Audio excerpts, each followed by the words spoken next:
If you want to know how you can develop proper executive functions of the brain in your child, please continue watching. Hey, I'm Shilpa. I run a preschool called UOL Kids. Whatever I'm sharing here is based on latest researches and my insights that I've gained working with kids for past 15 years. In my last video, we talked about what executive functioning is. In case you haven't watched that video, I suggest click on the link. Please watch it first.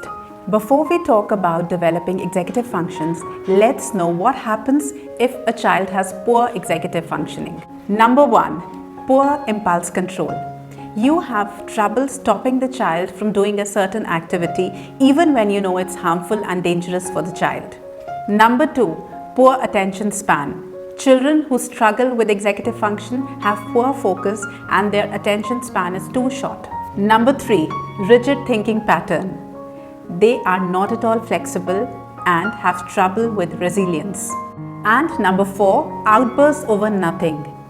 Big reaction to something very small when something changes.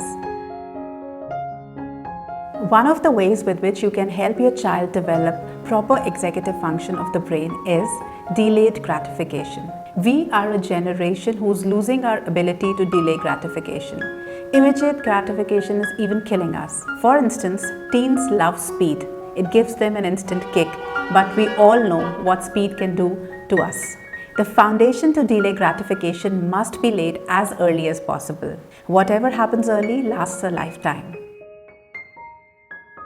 Now, some of the strategies that you can use to delay gratification. Number 1, saying a firm no. Do not give in to child's extreme outbursts. According to researchers, with extremely stubborn kids, it takes 5 events of extreme outbursts before they slowly learn to delay a demand. For instance, children often do not eat veggies. In fact, some of them, when they come to us, they've never eaten a vegetable. They don't prefer eating them. So when we start feeding them veggies, there is a big resistance. They cry. When crying doesn't work, they vomit on our hands all over. And when vomiting doesn't work, they start to eat. With extremely stubborn kids, it takes 2 weeks to 1 month to make them eat veggies. But we are persistent and so are the parents. Here, a big event of vomit can help a child tremendously. How you handle his crying and resistance is very crucial here. You have to maintain your calm and not lose your mental balance.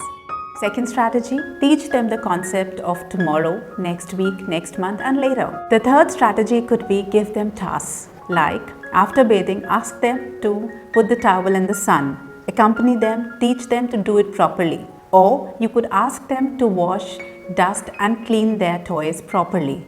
And after they are done playing, tell them to put them back in the toy basket or put them at the place gently and properly without making a sound. They should not throw their toys back in the basket. It should be done with finesse. The child should not just rush through it.